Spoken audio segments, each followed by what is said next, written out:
ko'pchilik onalarda mani o'zimni shaxsiy kuzatuvimda shu narsani guvohi bo'lganman.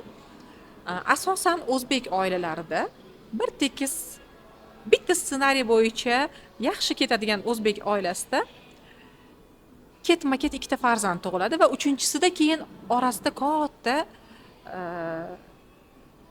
tanaffus bo'ladi.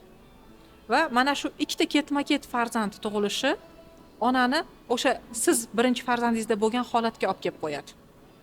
Chunki birinchi farzand birinchi marta ona bo'ladi.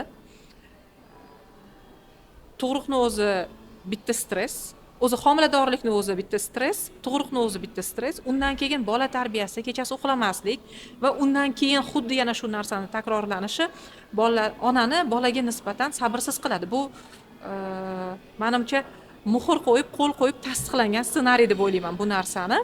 Va mana shu narsadan keyin onalarda uchinchi farzand tug'ilganda uchinchi farzandga nisbatan o'ta mehribonlik va katta farzandlarga nisbatan aybdorlik hissi bo'ladi.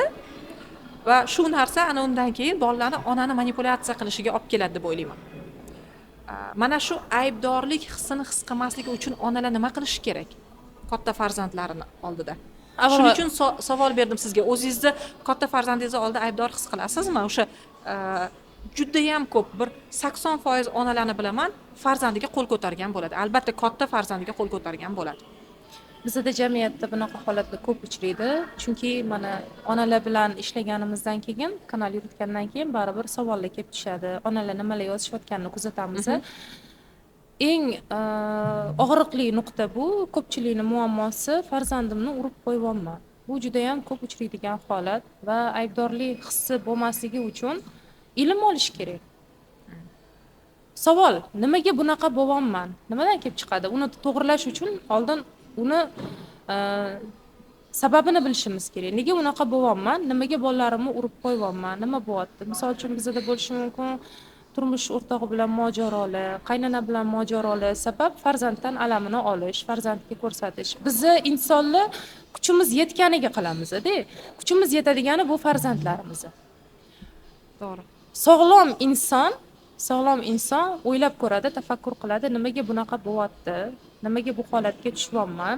Sababini topib, o'shani sababi bilan ishlashga harakat qiladi. Deylik, misol uchun u asabiy bo'lyapti, agressiv bo'lyapti.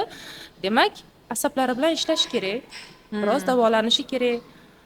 Magniy ichish kerakdir. Balki unda sog'lig'ida defitsit bo'layotgandirki, yoki sog'lig'i tomonlama unda muammolar bo'lgani uchun u narsa uni hayotiga ham ta'sir qilayotgan bo'lishi mumkin. Demak, uni gormonlarini tekshirtirish kerak, sog'lig'i bilan ishlab defitsitlarni to'ldirish kerak. Balki insonlarni atrofidagilarni tushunmagani uchun tushunmovchilik bilan shu narsa sodir bo'layotgandir. Demak, yana ilm olish kerak, insonlarni tushunishga harakat qilish kerak. Sabablari ko'p bo'lishi mumkin.